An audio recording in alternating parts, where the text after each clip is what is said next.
경제주파수 심층 분석에 오신 걸 환영합니다.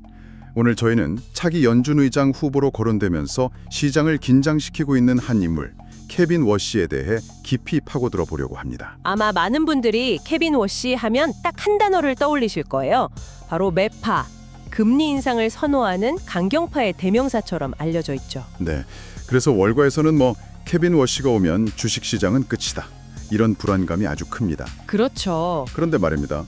우리가 오늘 자세히 들여다보면 이 매파라는 라벨이 어쩌면 정말 단순한 오해일 수 있다는 아주 흥미로운 단서들이 보이기 시작합니다. 시장이 그의 본 모습에 대해 완전히 잘못된 그림을 그리고 있을 수도 있다는 거죠. 바로 그겁니다. 과연 시장이 놓치고 있는 건 뭘까요? 오늘은 케빈 워시라는 인물의 퍼즐 조각들을 하나씩 맞춰보면서 그가 실제로 연준 의장이 되었을 때 우리 경제와 또 당신의 투자에 어떤 의미를 가질지 함께 탐색해 보겠습니다. 자, 그럼 그의 과거 행적부터 한번 따라가 보죠.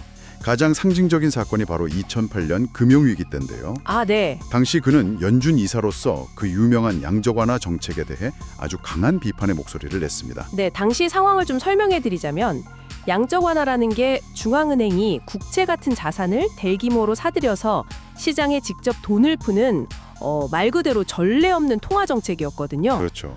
워시는 기본적으로 이런 인위적인 시장 개입이 장기적으로 엄청난 인플레이션을 유발할 수 있다. 자산 거품을 키운다. 이런 식으로 공개적으로 경고하고 다녔습니다. 전형적인 매파의 논리죠. 이런 식으로 돈을 찍어내면 경제의 근본이 흔들린다. 이렇게 외쳤던 거죠. 그런데 정말 재미있는 반전이 여기서 나옵니다. 네. 이 양적 완화 정책을 시행할지 말지를 결정하는 연준의 투표가 있었는데 정작 본인의 표는 어디로 향했을까요? 바로 찬성표를 던졌습니다. 말로는 그렇게 맹렬히 비판해놓고 실제 행동은 정반대였던 겁니다. 이걸 어떻게 해석해야 할까요? 단순히 신념이 부족한 사람이었을까요? 아니면 벤 버냉키 당시 의장의 엄청난 압박에 못 이겨서 어쩔 수 없이 찬성표를 던진 일종의 정치적인 행동이었을까요? 아주 날카로운 지적이십니다. 당연히 버냉키 의장의 압박도 엄청났을 겁니다. 위기 상황에서 연준 내부에 불협화음이 있다는 신호를 시장에 주고 싶지는 않았겠죠? 네네. 하지만 이걸 단순히 압박에 굴복했다라고만 보기에는 그의 다른 행적들과 일관되게 나타나는 패턴이 하나 있어요. 패턴이요? 바로 원칙과 시스템 붕괴라는 두 가지 선택지 앞에서 그는 언제나 후자를 막는 쪽을 택했다는 겁니다. 아, 그러니까 본인의 이상적인 경제 원칙도 중요하지만 당장 눈앞에서 시스템 전체가 무너지는 걸 막는 게 더 시급하다고 판단했다는 거군요. 정확합니다.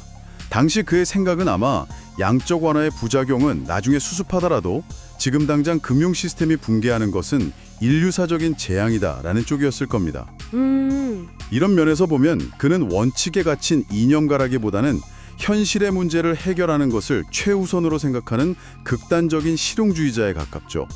이 사건이 그를 이해하는 첫 번째 열쇠입니다. 그런 실용주의적인 면모가 다른 위기의 순간에도 나타났던 것 같아요.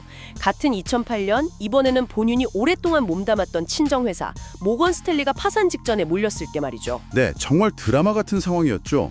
리먼 브러더스가 파산한 직후였고 월가의 다음 타겟은 모건 스탠리라는 소문이 파다했거든요. 실제로 펀드런이 일어나면서 회사가 무너지기 일보 직전이었어요. 이때 모건 스탠리를 살리기 위한 유일한 방법은 투자은행이었던 회사를 하룻밤 사이에 상업은행 기능을 하는 은행 지주 회사로 전환시켜서 연준의 긴급 구제금융을 받을 수 있게 해주는 것이었습니다. 그런데 잠깐만요. 연준 이사가 자기 친정회사의 생사가 걸린 문제에 직접 관여한다. 이건 명백한 이해상충 아닌가요? 맞습니다. 보통의 경우라면 당연히 그 결정 과정에서 빠지는 게 맞잖아요. 그렇죠. 원칙대로라면 그는 회피하는 게 맞죠.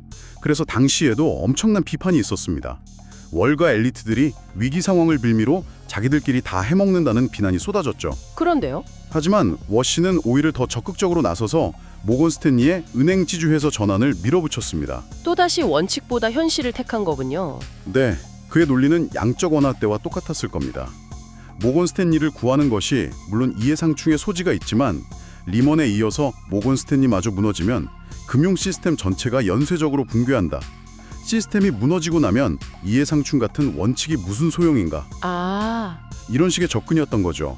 물론 이 결정에 대한 비판도 타당하지만 우리는 여기서 그의 일관된 행동 패턴, 즉 최악을 막기 위해서라면 기꺼이 손을 더럽히는 실용주의자라는 캐릭터를 명확히 읽어낼 수 있습니다. 그렇군요. 정리해보면 케빈 워시는 매파라는 단순한 라벨 뒤에 위기 상황에서는 자신의 원칙마저 꺾을 수 있는 대담한 유연성과 실용주의를 가진 인물이라는 거네요. 네, 그렇습니다. 자, 그런데 이런 그의 성향이 현재 가장 뜨거운 기술 트렌드와 만나면서 정말 흥미로운 지점으로 연결됩니다. 바로 인공지능, AI에 대한 그의 생각입니다. 바로 그 지점이 오늘 이야기의 하이라이트라고 할 수 있습니다. 그의 실용주의적인 사고방식이 AI라는 새로운 변수를 만나면서 우리가 알던 매파 케빈 오씨를 180도 다른 인물로 바꿔놓을 수 있거든요. 보통 AI 하면 기술주, 반도체, 미래산업 이런 걸 떠올리지 중앙은행의 통화정책이나 금리를 바로 연결짓는 경우는 드물잖아요. 그렇죠. 그런데 오 씨에게는 이 둘이 아주 직접적으로 연결되어 있습니다. 어떤 식으로요? 그는 AI가 인류 역사상 가장 강력한 디스인플레이션 요인이라고 굳게 믿고 있습니다. 디스인플레이션요? 물가 상승률이 둔화되는 현상을 말하는 거죠. 네, 맞습니다. 물가가 아예 하락하는 디플레이션과는 조금 다른 개념입니다. AI가 어떻게 물가 상승을 억제한다는 거죠? 논리는 아주 간단합니다. AI가 비약적인 생산성 향상을 가져온다고 상상해 보세요. 생산성 향상? 네. 예를 들어 지금까지 100명이 하던 사무 업무를 AI를 탑재한 직원 10명이 해낼 수 있게 되고 공장에서는 AI 로봇이 24시간 쉬지 않고 물건을 만들어냅니다. 이렇게 되면 기업들은 훨씬 적은 비용으로 훨씬 많은 상품과 서비스를 생산할 수 있게 되겠죠. 아, 공급 능력이 폭발적으로 늘어나는 거군요. 바로 그겁니다. 공급이 폭발적으로 늘어나면 수요가 조금 늘어나는 정도로는 물가가 오르기 힘들어집니다. 오히려 가격 경쟁이 붙어서 물가가 안정되거나 하락할 압력을 받게 되죠. 과거에 헨리 포드가 컨베이어 벨트를 도입해서 자동차 가격이 크게 떨어졌던 것과 비슷한 원리네요. 정확합니다. 오 씨는 AI가 그런 효과를 경제 전반에 걸쳐 가져올 거라고 보는 겁니다. 와, 이 생각이 왜 그렇게 중요한지 알 것 같아요. 지금까지 중앙은행의 교과서는 경제가 빠르게 성장하면 수요가 늘어서 인플레이션이 발생하고 이걸 잡으려면 선제적으로 금리를 올려야 한다는 것이었잖아요. 그렇죠. 전통적인 모델이죠. 그런데 워시의 논리대로라면 AI가 주도하는 경제 성장은 인플레이션을 동반하지 않을 수도 있다는 거네요. 정확합니다. 오히려 성장을 하면 할수록 AI 덕분에 생산성이 높아져서 물가가 안정되는, 과거에는 생산할 수 없었던 새로운 경제 패러다임이 열린다는 거죠. 그렇다면 연준 의장의 임무는 뭐가 될까요? 그렇죠. 굳이 금리를 올려서 이제 막 꽃 피우려는 AI 기반의 경제 성장을 억누를 필요가 없어지는 겁니다. 여기서 한 걸음 더 나아가면 오히려 그 반대의 결론에 도달할 수도 있겠는데요. 어떤 결론이죠? AI가 장기적으로 물가를 잡아줄 확실한 무기라면 지금은 오히려 금리를 낮춰서 AI 산업에 대한 투자를 촉진하고 기술 발전을 더 가속화시키는 게 현명한 정책일 수도 있잖아요. 바로 그게 핵심입니다. 워시의 생각의 종착지는 바로 거기에 가능성이 높습니다.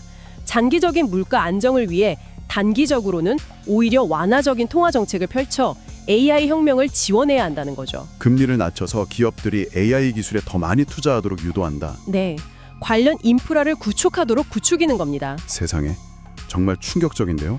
모두가 금리 인상 폭탄을 터뜨릴 매파라고 두려워하던 인물이 실제로는 AI 혁명을 이끌기 위해 금리를 내리는 극단적인 비둘기파가 될 수도 있다는 거잖아요. 이건 시장의 예상과는 완전히 정반대의 시나리오입니다. 그래서 월가의 일부 분석가들은 시장이 워시를 가장 잘못 이해하고 있다.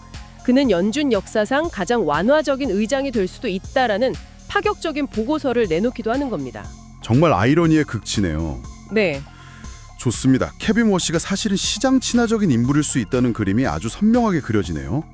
과거 행적을 보면 원칙보다 실용을 앞세우고 미래 비전을 보면 AI를 통한 디스인플레이션을 믿고 있으니 시장을 긴축으로 몰아붙일 가능성은 낮아 보입니다. 네. 하지만 여기서 우리가 반드시 짚고 넘어가야 할 마지막 변수가 하나 남아 있습니다. 바로 연준 의장의 알약이라는 유명한 비유죠.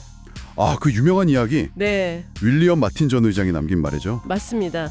1950년대부터 70년대까지 거의 20년간 연준 의장을 지냈던 윌리엄 마틴이 남긴 말인데요. 연준 의장이 되면 그 자리에 앉기 전에 알던 모든 것을 잊게 만드는 작은 알약을 먹게 된다는 농담을 했습니다.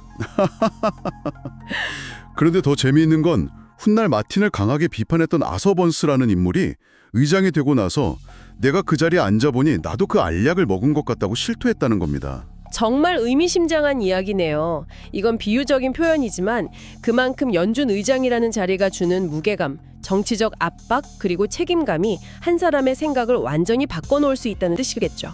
그렇죠.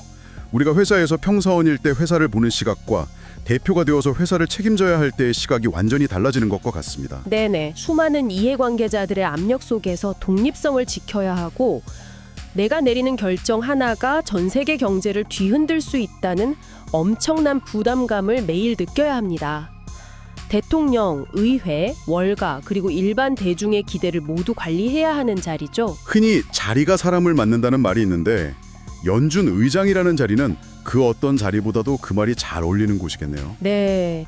외부에서 경제를 분석하고 자신의 신념을 이야기하는 것과 실제로 통화 정책을 결정하는 책임자가 되는 것은 차원이 다른 문제일 테니까요. 맞습니다. 그래서 우리가 지금까지 분석한 케빈 워시의 과거 행보나 AI에 대한 신념이 아주 강력한 근거인 것은 사실이지만 그가 정말로 연준 의장이라는 자리에 앉았을 때도 똑같이 행동할 것이라고 100% 장담할 수는 없습니다. 이 연준 의장의 알약이라는 변수는 우리가 통제하거나 예측할 수 없는 마지막 미지의 영역으로 남아있는 거죠. 자, 그럼 오늘 나눈 이야기들을 한번 종합해 볼까요? 우리는 시장이 케빈 워시에게 붙인 매파라는 단순한 꼬리표에서 시작했습니다. 네. 하지만 그의 과거를 깊이 파고들어 보니 2008년 금융위기 때 원칙을 넘어서는 실용주의적인 결정을 내렸던 모습이 드러났죠. 그리고 그의 미래 비전을 들여다보니 AI가 가져올 강력한 디스인플레이션 효과를 굳게 믿고 있다는 사실을 확인했습니다. 네, 이 두 가지를 종합하면 그는 시장의 우려처럼 금리 인상을 주도하는 인물이 아닐 가능성이 상당히 높다는 겁니다. 오히려 AI 혁명을 촉진하기 위해 완화적인 통화 정책을 유지하거나 심지어 금리를 인하할 수도 있다는 파격적인 결론에 도달하게 되죠. 당신의 투자의 관점에서 본다면 시장의 일반적인 통념과 실제 현실 사이에 큰 괴리가 있을 수 있다는 점을 시사합니다. 맞습니다. 모두가 두려워하는 리스크가 사실은 기회일 수도 있는 거죠. 물론 방금 이야기 나는 연준 의장의 알약이라는 마지막 변수는 항상 염두에 둬야 합니다. 세상에 절대적인 예측은 없으니까요. 네, 항상 여러 가능성을 열어두고 시장을 바라보는 자세가 중요하죠. 그래서 마지막으로 당신에게 이런 생각할 거리를 하나 던져드리고 싶습니다. 네, 어떤 거죠? 만약 케빈 워시의 생각대로 중앙은행이 AI 기술의 발전을 촉진하기 위한 저금리 정책을 오랫동안 유지한다고 가정해 봅시다.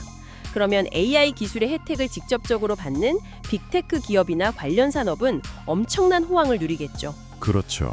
하지만 그 혜택에서 소외되는 전통적인 제조업이나 서비스업 같은 다른 분야에서는 어떤 일이 벌어질까요? 아, 그럴 수 있겠네요. 특정 섹터에만 돈이 몰리면서 자산 버블이 생기고 다른 쪽은 오히려 소외되면서 경제의 불균형이 더 심해질 수도 있겠군요. 바로 그겁니다. 중앙은행의 통화 정책이 특정 기술 트렌드를 중심으로 움직이기 시작할 때 우리 경제 전체에 미치는 장기적인 영향과 예상치 못한 부작용은 과연 무엇일지 한번 깊이 고민해 보시는 것도 미래를 대비하는 좋은 방법이 될 것 같습니다.